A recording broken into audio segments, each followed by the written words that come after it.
Kursk al desnudo. La batalla que rompió a Hitler y enterró al Tercer Reich. Bienvenidos al mayor matadero blindado de la historia. Bienvenidos a Furia Blindada, donde el acero cruje, los motores rugen y los tanques no descansan ni en la memoria.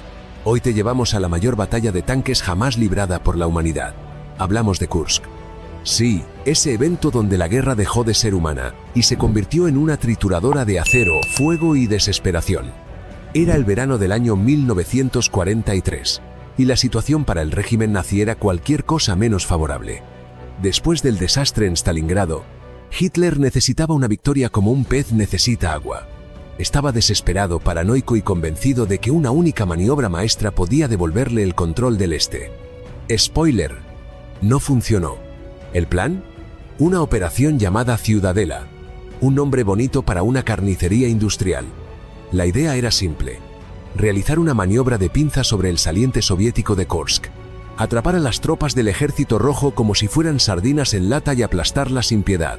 Un golpe rápido, preciso y contundente, al menos en el papel.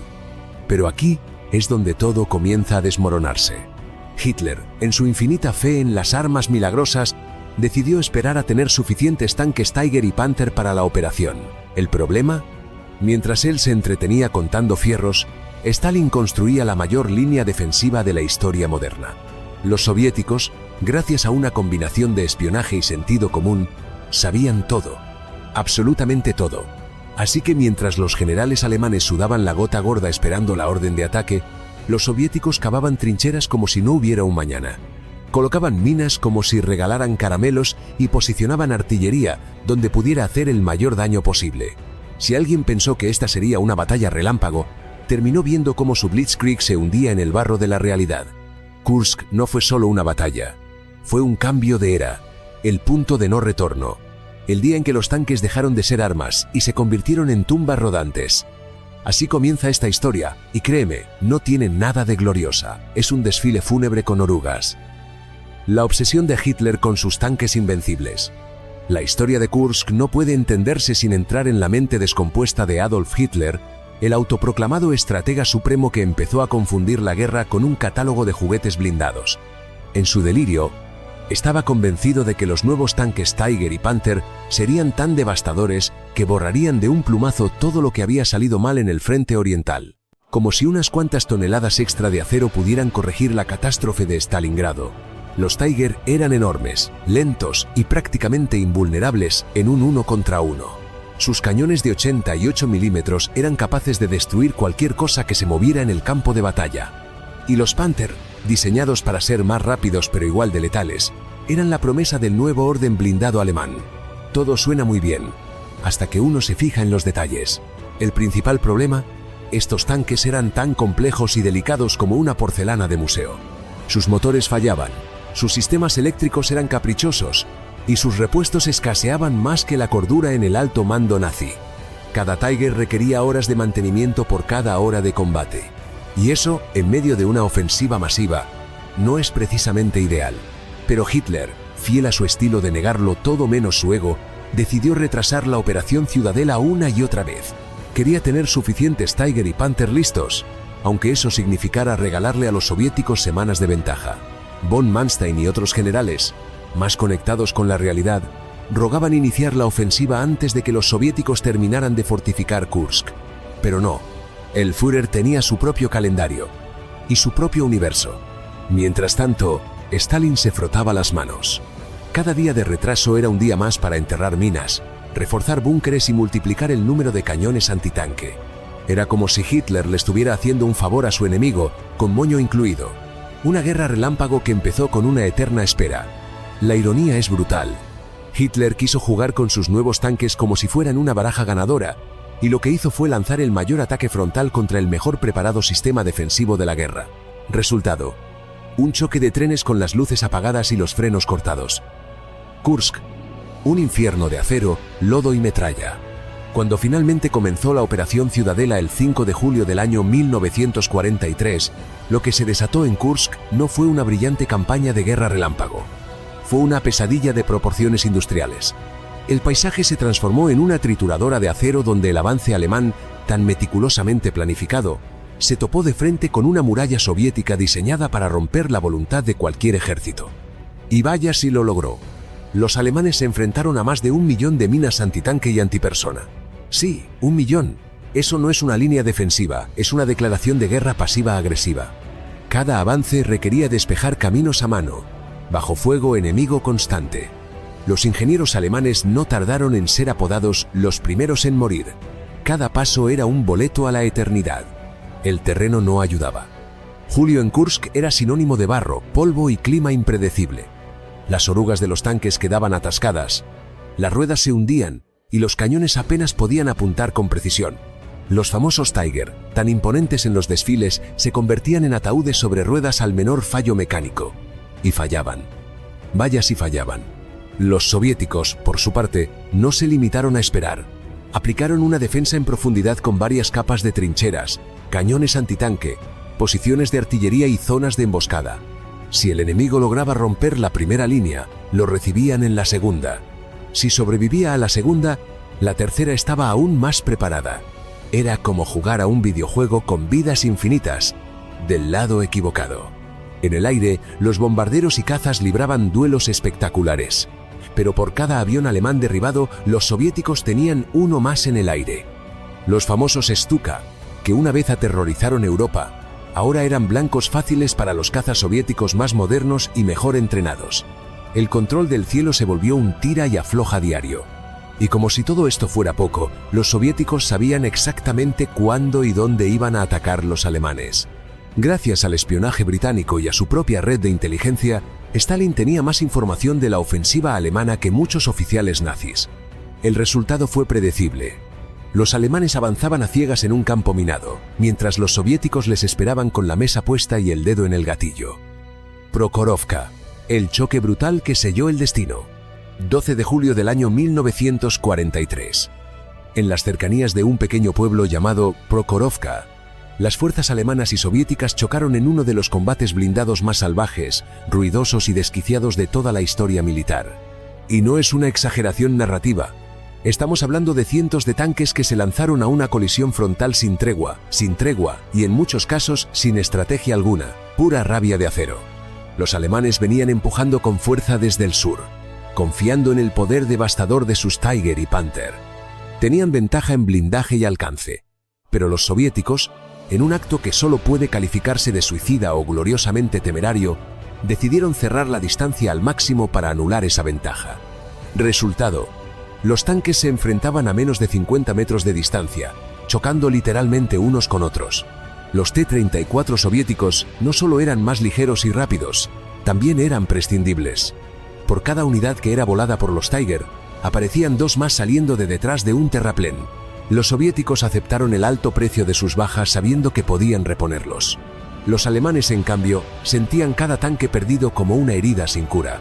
Los testigos de aquella jornada hablaron de un campo de batalla tan cubierto de humo, fuego, ruido y polvo que no se veía ni el frente del propio tanque. El caos era total. Había tanques soviéticos embistiendo lateralmente a los alemanes para desestabilizarlos y permitir que otros compañeros dispararan a bocajarro. Las cadenas se soltaban, los cañones se atascaban, los motores se incendiaban. Los tripulantes que lograban escapar de sus tanques en llamas muchas veces eran aplastados por otros vehículos que avanzaban sin freno. La tierra temblaba, literalmente. El suelo, húmedo por las lluvias, se convertía en lodo salpicado de metralla, combustible y cuerpos. No era una batalla, era un ritual de destrucción mutua. Al final del día, más de 500 tanques fueron destruidos solo en ese sector. Los alemanes ganaron algunos metros, pero perdieron cualquier posibilidad de una victoria total. Prokhorovka fue el puñetazo final en el rostro del Tercer Reich. A partir de aquí, ya no se trataba de si perderían la guerra, sino de cuándo. La guerra psicológica detrás del acero. Si pensabas que la batalla de Kursk fue solo una cuestión de cañones y blindajes, es porque aún no has mirado al campo más invisible pero igual de letal, la mente de los soldados. Porque en este choque de titanes no solo se destruyeron tanques, también se desgarraron nervios, se evaporaron certezas y se quebraron convicciones. La guerra psicológica que se vivió en Kursk fue un campo de batalla paralelo que muy pocos historiadores se atreven a abordar con crudeza. Los soldados alemanes, acostumbrados a la superioridad técnica, comenzaron a experimentar un fenómeno nuevo. el miedo persistente. El mismo Tiger que se sentía invulnerable en el campo de pruebas, empezaba a parecer una ratonera cuando los soviéticos lo emboscaban desde ángulos imposibles. La presión mental se disparaba. Ya no se trataba de cumplir una misión, sino de sobrevivir al siguiente minuto.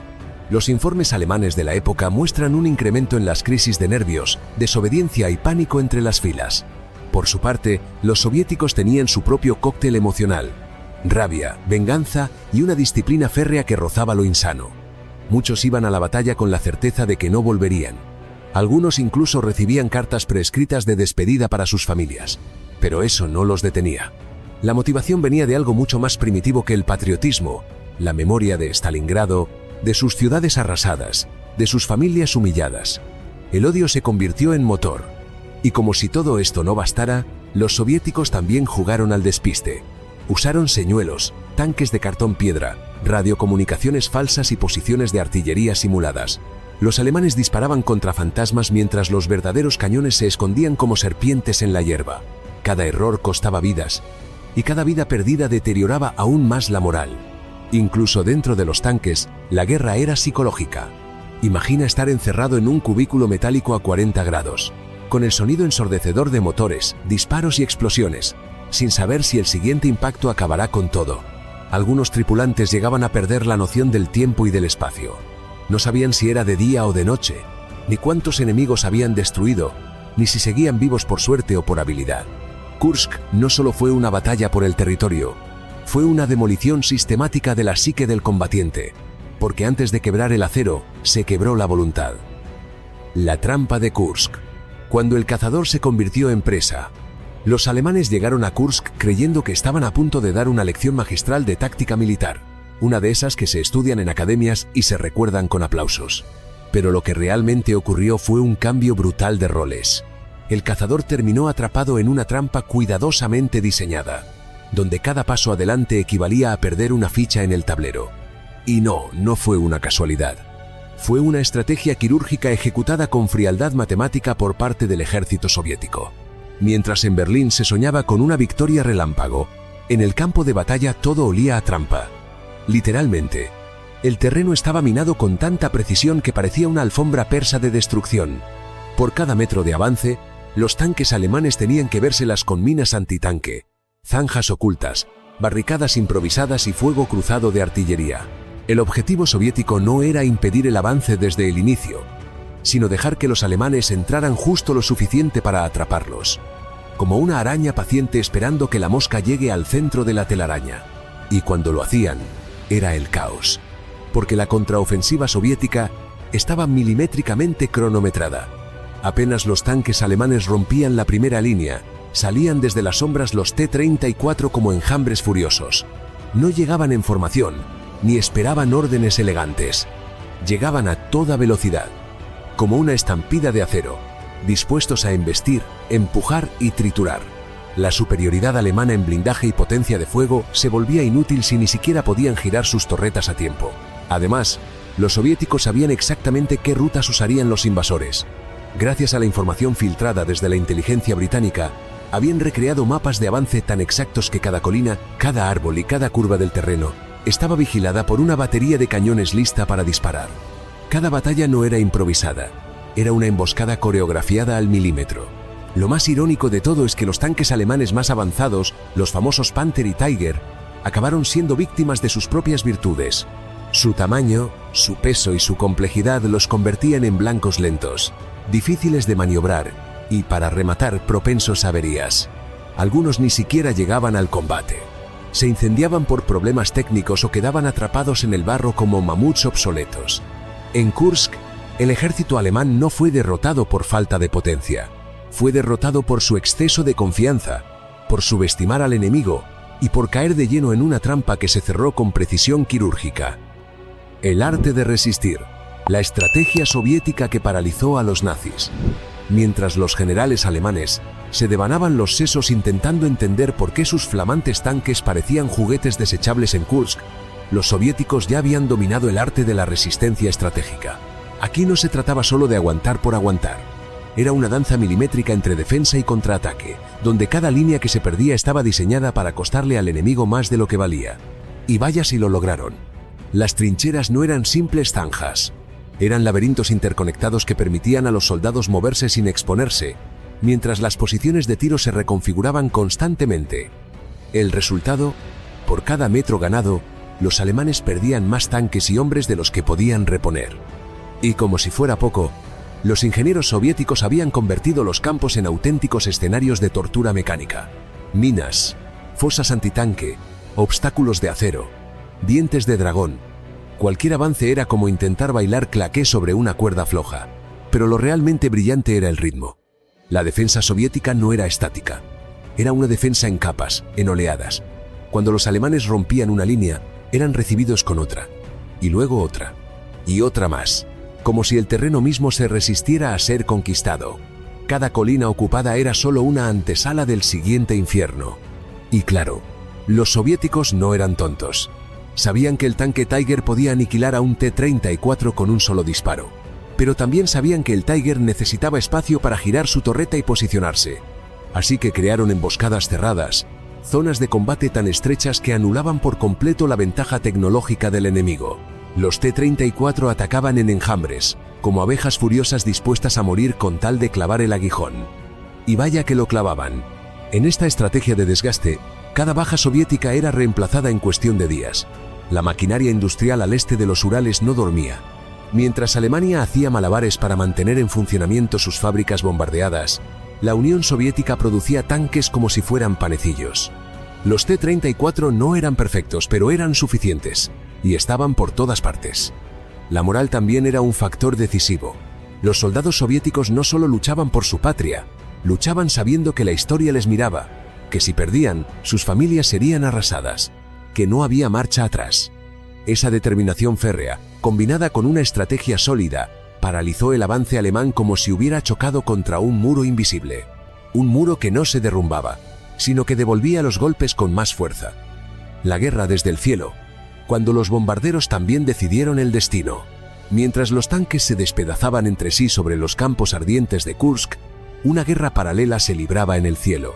Y aunque muchas veces olvidamos que las grandes batallas no solo se deciden sobre la tierra, lo que ocurrió allá arriba fue determinante para entender por qué la ofensiva alemana se estrelló tan estrepitosamente. Porque sí, los nazis tenían sus temidos Stuka, pero los soviéticos no se quedaron de brazos cruzados viendo cómo les caía plomo del cielo. Los aviones alemanes, esos bombarderos de precisión que durante años impusieron el terror sobre Europa, comenzaron a mostrar sus grietas. Los Ju-87, también conocidos como Stuka, eran eficaces, sí, pero eficaces en 1939. En Kursk, su lentitud los convirtió en patos de feria. Cada vez que se elevaban, era como si dijeran: «Aquí estoy». Y los cazas soviéticos se lo tomaban personal. Los soviéticos, por su parte, desplegaron una fuerza aérea que dejó de ser secundaria para convertirse en protagonista.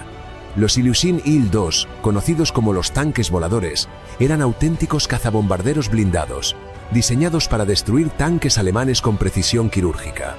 No eran especialmente rápidos ni maniobrables, pero bajaban con una intención clara: hacer pedazos cualquier cosa con una cruz negra pintada, y lo hacían en manada. El control del aire fue variando, pero en momentos críticos, los soviéticos lograron imponer una superioridad que desarticuló por completo la coordinación alemana. Las columnas de tanques, normalmente imponentes y seguras bajo el paraguas aéreo del Reich, de pronto se vieron expuestas. Y no hay nada más humillante para un comandante de blindados que tener que rezar para que un IL-2 no le caiga encima mientras atraviesa un campo minado. Y si bien los alemanes intentaron responder con cazas Focke-Wulf y Messerschmitt, su problema era otro: no tenían suficientes. Kursk no solo era una batalla terrestre, era un monstruo que devoraba recursos a una velocidad insostenible. Y el cielo era un agujero negro para la Luftwaffe, que sufría desgaste sin poder rotar a sus pilotos o reemplazar sus aviones con la rapidez necesaria. En resumen, mientras abajo los tanques se enfrentaban a sangre y acero, arriba los cielos se convirtieron en una lotería mortal. Y cada vez que un piloto soviético regresaba a su base con otro blindado en llamas en su haber, la balanza se inclinaba un poco más hacia el este. El error fatal. Cuando Hitler jugó a ser estratega. Si hay una constante que se repite como un eco a lo largo de toda la Segunda Guerra Mundial, es esta: cada vez que Hitler se metía en asuntos tácticos, la Wehrmacht temblaba. Porque si bien supo manipular a una nación entera con discursos de fuego y promesas de imperio eterno, Lo suyo no era precisamente el arte de la guerra. Y Kursk fue su obra maestra del desastre estratégico. Una sinfonía de errores, con una batuta temblorosa. La Operación Ciudadela nació, creció y se estrelló contra la tozudez del propio Führer. Sus generales, muchos de ellos condecorados y experimentados, lo sabían. Le rogaban una y otra vez que no retrasara el ataque. Von Manstein lo advirtió. Guderian lo suplicó. Incluso Model, conocido por su lealtad ciega, dudó. Pero Hitler tenía una fe ciega en sus armas milagrosas. Esos tanques nuevos que en teoría barrerían con todo. La realidad, como siempre, fue otra. Cada día que Hitler retrasaba la ofensiva era un regalo envuelto en oro para Stalin. Y el líder soviético, lejos de quejarse, aprovechó ese tiempo para convertir Kursk en una trampa mortal. Mientras los nazis discutían entre despachos y fantasías tecnológicas, los soviéticos cavaban trincheras, colocaban minas y perfeccionaban su dispositivo defensivo. Cuando finalmente los alemanes se decidieron a atacar, ya era demasiado tarde. Pero el error no fue solo el retraso, fue también la rigidez. Hitler, aferrado a su visión de una victoria propagandística, se negó a autorizar maniobras tácticas lógicas como una retirada o un repliegue estratégico cuando la situación se volvió insostenible. La orden era clara: avanzar o morir. Y muchos murieron. Además, el Führer cometió el pecado capital de todo estratega. Subestimó al enemigo. Creyó que los soviéticos no serían capaces de responder con inteligencia, preparación y fuerza, que sus tanques serían una broma frente al poderío de los Tiger y Panther. No entendió que la guerra había cambiado, que el enemigo aprendía rápido y que él mismo ya no era el visionario de 1939. Kursk fue la prueba final de que la arrogancia no es una virtud militar. Fue el momento en que la figura de Hitler dejó de ser la del comandante temido y pasó a ser la del hombre que arrastraba a su ejército al abismo. El contraataque soviético, una maquinaria que no se detiene. Cuando el ejército alemán empezó a resquebrajarse en Kursk, los soviéticos no solo lo resistieron, lo esperaban. Lo habían predicho con precisión casi quirúrgica. Y, por si fuera poco, estaban listos para responder con algo que los nazis ya no podían igualar. Un contraataque masivo, sincronizado y absolutamente devastador. Porque si algo había aprendido Stalin, era que los golpes no se devuelven uno por uno.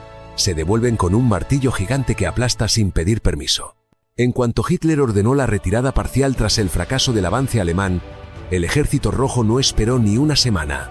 Lanzó una ofensiva tan calculada que parecía salida de un manual de guerra moderno. Las tropas de Zhukov y Konev se desplegaron en varias líneas, avanzando desde el norte y el sur, con una coordinación que contrastaba brutalmente con el caos que reinaba en el lado alemán. En cuestión de días, lugares como Oriol y Belgorod, que habían sido fortines nazis, cayeron como piezas de dominó. El efecto fue inmediato. Las líneas alemanas, debilitadas por las pérdidas y la fatiga, no pudieron mantener el ritmo. Los soviéticos no solo recuperaron territorio, lo hicieron con una superioridad numérica y táctica que desbordó cualquier capacidad de reacción enemiga. El mensaje era claro: el Ejército Rojo ya no era solo una fuerza defensiva. Ahora podía lanzar ofensivas a gran escala con resultados demoledores. Y mientras tanto, el frente interno soviético se mantenía firme. Las fábricas, muchas de ellas trasladadas a miles de kilómetros del frente, seguían produciendo tanques T-34 y armas ligeras a un ritmo que dejaba en ridículo a la capacidad industrial alemana. Por cada Panther que llegaba a la línea del frente, los soviéticos colocaban 3 T-34 en batalla. No tan sofisticados, pero más que suficientes cuando se producen como pan caliente. Pero más allá del número de tanques o de proyectiles lanzados, lo que realmente cambió el curso de la guerra fue la moral. Kursk marcó un punto de inflexión psicológico. Los soldados soviéticos ya no combatían solo para defender su patria. Ahora sabían que podían ganar. Y ese tipo de convicción no se fabrica en laboratorios ni se diseña en despachos. Se conquista en el campo de batalla. El colapso alemán en el frente oriental. Tras la debacle en Kursk, la Wehrmacht dejó de ser una máquina ofensiva para convertirse en un ejército a la defensiva, acorralado y desgastado. Lo que alguna vez fue una fuerza temida por su precisión y rapidez, ahora retrocedía ante una Unión Soviética que no solo avanzaba con decisión, sino que parecía haber roto todas las cadenas que la limitaban meses atrás. La victoria alemana ya no era una posibilidad, era una ilusión rota entre los escombros de sus propios blindados calcinados. El general von Manstein, Uno de los últimos estrategas lúcidos en el alto mando alemán insistía en que la retirada ordenada era necesaria para conservar fuerzas y reorganizar líneas. Pero claro, pedirle lógica táctica a un Hitler paranoico y aferrado al poder era como pedirle a un gato que te preste atención.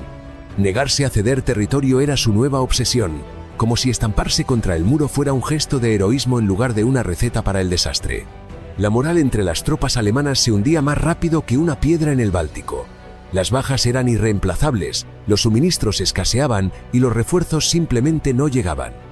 Mientras tanto, los soviéticos los empujaban como una ola incesante, con soldados mejor entrenados, artillería abundante y, sobre todo, la ventaja estratégica de haber aprendido cada error en las primeras fases de la guerra. Los partisanos también comenzaron a jugar un papel cada vez más crucial. En los territorios ocupados, cientos de células guerrilleras sabotearon líneas férreas, emboscaron convoyes y mantuvieron a las tropas alemanas en un estado de tensión constante. El frente no solo avanzaba desde el este, se abría desde dentro como una grieta que amenazaba con partir al Tercer Reich por la mitad. Y en medio de todo esto, Stalin olió sangre. Literalmente, vio la oportunidad de convertir la retirada alemana en una desbandada. Llevó la guerra más allá de la táctica, la convirtió en una cruzada por aplastar al enemigo en su propia trinchera. Así comenzó una cadena de ofensivas soviéticas que ya no se detendría hasta llegar a Berlín. Kursk no solo fue una victoria, fue el principio del fin para el sueño expansionista nazi. La guerra psicológica y la propaganda en ambos bandos. Mientras los tanques se desangraban en los campos helados y las trincheras devoraban hombres por miles, había otro frente igual de despiadado, y en muchos casos más efectivo, el de las palabras. La batalla de Kursk no solo se libró con cañones y orugas, también con imágenes, discursos y boletines diseñados para perforar la moral del enemigo como si fueran proyectiles ideológicos. En el lado soviético, la maquinaria de propaganda funcionaba a plena potencia. Los periódicos inundaban al pueblo con titulares heroicos que glorificaban cada metro ganado, aunque ese metro hubiera costado la vida de cientos. Carteles con el rostro endurecido de Stalin prometían victoria y venganza. Las radios emitían marchas patrióticas las 24 horas del día, como si la banda sonora del sacrificio pudiera convertir el horror en epopeya. Los soldados del Ejército Rojo recibían discursos motivacionales antes de cada batalla. No importaba si era una escaramuza o una ofensiva de cientos de miles, todos sabían que se jugaban el honor de la patria. La idea de retroceder no era una opción, literalmente. Orden número 227, ni un paso atrás. Quien se retiraba sin permiso era ejecutado. Así de motivador era el régimen. Pero los alemanes tampoco se quedaban atrás. El ministro de propaganda Joseph Goebbels no necesitaba tanques. Le bastaba con su pluma y su micrófono. En los noticiarios del Tercer Reich, Kursk no era un desastre en cámara lenta. Era una operación en curso, brillante, heroica. Los Panzers se presentaban como máquinas invencibles y las bajas, bueno, esas no existían oficialmente.